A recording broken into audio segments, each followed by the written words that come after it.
Olá, bom dia a todos!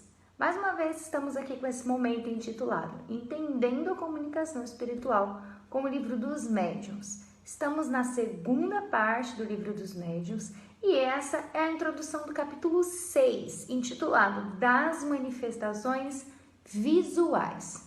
Apesar de as manifestações visuais serem consideradas mais interessantes, elas nada têm de mais sobrenatural do que qualquer outra manifestação. Basicamente, todas as manifestações espíritas acontecem de acordo com os mesmos princípios. Bom, então os espíritos eles se tornam visíveis aos encarnados, principalmente durante o sono.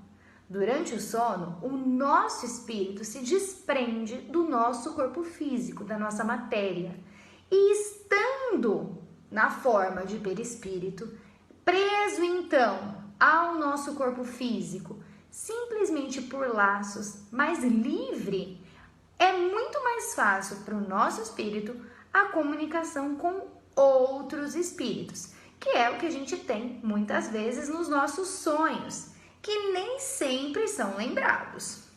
Bom, uma manifestação visual, ela pode ser produzida por espíritos bons e por espíritos maus. E assim será o teor dessa manifestação. E por que isso é permitido? É permitido porque algo tem a nos ensinar. Então, uma aparição que seja de um espírito mau, algo terá para ensinar para a pessoa que está vendo. E claro, quando se trata de um espírito bom, é uma mensagem de estímulo, é porque aquela pessoa precisa de aquele contato, né, com o desencarnado, ou o desencarnado do contato com a pessoa que está encarnada. Várias são então as razões. Quanto mais nós formos nos aproximando aí da nossa natureza espiritual, ou seja, quanto melhores formos, em mundos melhores, formos reencarnando, mais fácil vai acontecer essa comunicação com os espíritos. Então, quanto mais adiantados nós formos, mais fácil é qualquer tipo de comunicação com os espíritos. Muitas pessoas têm medo, né, de ver um espírito. O que diz a teoria e a doutrina é que deveríamos ter medo dos vivos. Afinal, se um espírito quiser agir influenciando qualquer pessoa que esteja encarnada, ele não precisa se fazer visto, se fazer visível para que isso aconteça. Ele pode simplesmente exercer a sua influência sobre a pessoa que está viva. Em geral, os espíritos não têm asas. São como nós, humanos, mas em algumas visões, por algumas razões específicas, esses espíritos podem aparecer com asas. Não significa que eles tenham asas o tempo todo, tá? É simplesmente por alguma razão específica. Mas não é tudo que é permitido que um espírito faça. Por exemplo, um espírito não pode aparecer como se fosse uma outra pessoa para induzir um encarnado ao erro. Alguns tipos de brincadeira, mesmo que se trate de um espírito mau, pouco evoluído, de um espírito ruim, não é permitido que aconteça. Algumas vezes os espíritos podem se fazer visíveis no formato de um animal. Isso acontece quando os espíritos são muito pouco evoluídos, porque animais, aí a gente tem um outro estudo, né, uma outra discussão, mas animais fazem parte da categoria de animais. Então, os espíritos, eles não se manifestam como animais, certo? Muitas vezes as aparições, elas não são divulgadas, as pessoas têm medo de ser taxadas de louca, né? Então, o que a gente precisa ter em mente é que uma aparição, ela nunca é vista com os olhos do corpo. Ela nunca é vista com os nossos olhos materiais, apesar de parecer isso. Então, a gente vê um espírito desencarnado com os olhos da alma. E a prova disso é que, quando você fecha os olhos, a visão continua lá.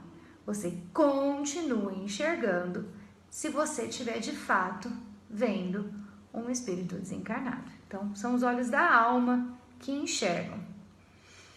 Para você se fazer visto, uma vez espírito desencarnado, o princípio é o mesmo de qualquer outra manifestação. É fundamental que o perispírito haja nessa situação. Durante o nosso sono, todos nós podemos ver espíritos. Como eu falei no começo do vídeo, porque nós estamos aí livres da matéria. Agora, em estado de vigília, são necessárias algumas faculdades propícias e próprias daquele médium para que a visão se faça. Então, não é todo mundo que consegue ver. Então, é necessário ter algumas faculdades.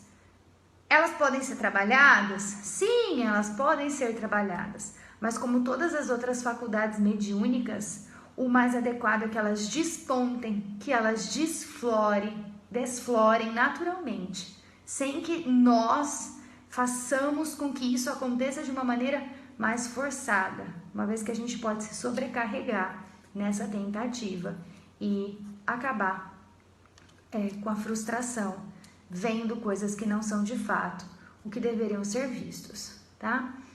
Claro, sem contar que existem diversos inconvenientes de ver espíritos. É como o livro dos médiuns faz a comparação, como se nós víssemos o ar o tempo todo na nossa frente. Seria muito inconveniente ver o ar o tempo todo. Seria muito inconveniente ver o tempo todo bactérias que fazem parte do nosso mundo. Assim também ver um espírito desencarnado é um inconveniente. Entretanto, isso é permitido, porque nós precisamos saber que nem tudo morre com o corpo. A alma, ela conserva a sua individualidade após a morte. E esse é o princípio para que nós estejamos aqui estudando essa doutrina. Que nós saibamos que com a morte do nosso corpo físico, a nossa alma vai permanecer. E tudo aquilo que nós aprendermos e nós fizermos de bom ou de ruim, vai ser depois levado em conta. Por isso que nós, todos os dias, possamos nos melhorar, possamos buscar na doutrina e nas nossas atitudes sermos melhores. Desejo a vocês uma boa semana. Nos vemos novamente, se Deus quiser, na semana que vem. Um abraço a todos.